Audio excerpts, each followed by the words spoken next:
La conmutación manual se remonta a los inicios de la telefonía, donde los teléfonos no eran como los conocemos actualmente, ya que no tenían teclas con números, sino contaban con una bobina y una perilla que al girarla generaban un pulso magnético, lo cual inducía una corriente eléctrica cuyo fin era encender un LED en el tablero de líneas telefónicas ubicado en la central telefónica. Dicho tablero tenía un número finito de líneas. Cada línea tenía un dispositivo indicador que se encendía cada vez que el abonado pedía un servicio a la central. A su vez contaba con entradas para conectar plugs y de esta manera crear el circuito telefónico entre los abonados. A este tablero se le puede considerar como el equipo de conmutación telefónica. Su responsable era una operadora, cuyas funciones principales eran identificar el ID del abonado A, o sea, el que iniciaba la llamada, identificar su ubicación, verificar que no tuviera atrasos en el pago de los servicios telefónicos, pedir el ID o la ubicación del abonado B, verificar que el estado del abonado B fuera libre. Esto quiere decir que no estuviera haciendo otra llamada o estuviera descolgado el teléfono. Esto lo hacía conectando el plug de su diadema a la entrada del abonado B. Otra función era avisarle al abonado B que tenía una llamada, por lo que generaba una corriente de llamadas, la cual hacía timbrar una campana que tenía el teléfono. Realizaba la conexión entre el abonado A y el abonado B. A esta acción se le considera conmutación telefónica, creando de esta manera el circuito telefónico. Por último, hacía la tarificación de la llamada, en el instante en que se establecía la fase de conversación, que era cuando el abonado B levantaba el auricular, utilizando así el circuito del abonado A al abonado B y viceversa.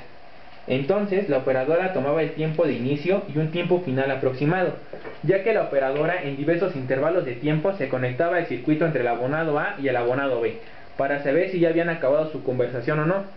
Cuando acababa la conversación, la operadora deshacía la conexión entre el abonado A y B, y así el circuito también acababa. Conmutación automática.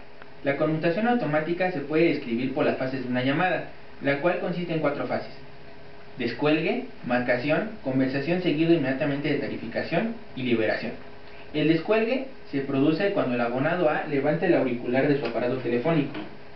En este momento, el equipo de conmutación ubicado en la central telefónica percibe una variación de impedancia en la conexión con el abonado A, lo cual indica que el abonado A necesita un servicio. Para verificar qué servicio es y a quién le debe de hacer, el equipo de conmutación verifica lo siguiente: el número que hizo el descuelgue. Para ello, toma los últimos 4 dígitos del número telefónico. Los primeros 4 dígitos indican el ID central.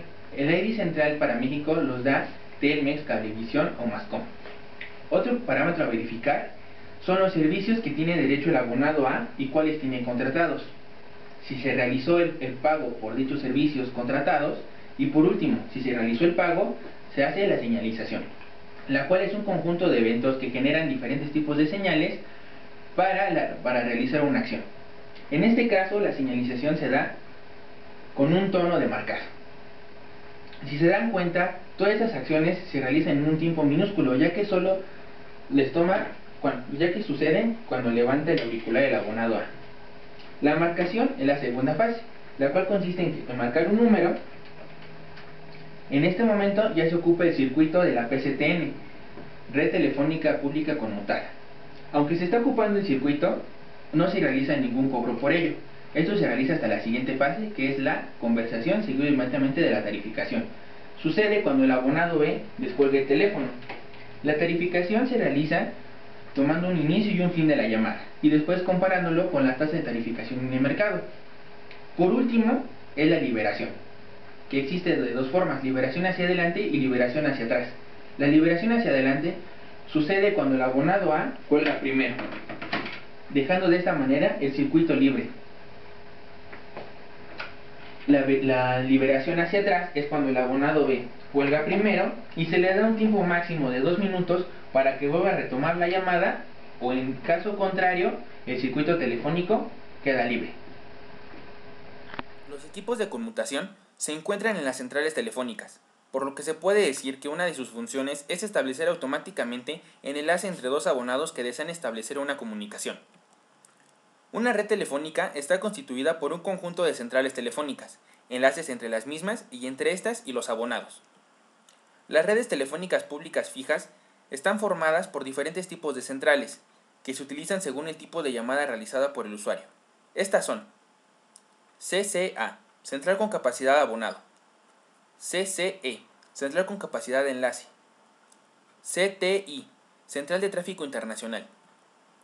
Una llamada iniciada por el abonado A llega a la red por medio de un canal con un ancho de banda de 64 kilobits por segundo, o sea un E0, DS0 o un J1. El canal de acceso dedicado precisamente a ese abonado se le denomina línea de abonado. En un extremo de la línea de abonado se encuentra el aparato terminal del usuario, que puede ser un teléfono, fax, computadora, instrumento de video o cualquier dispositivo que requiera de esta línea. Del otro lado está conectado al primer nodo de la red, que en este caso se llama central local o central con capacidad de abonado, cuya misión es conectar abonados entre sí. Está provista por la inteligencia necesaria para encaminar correctamente las llamadas desde su origen, abonado A, hasta su destino, abonado B. La red telefónica está organizada de manera jerárquica.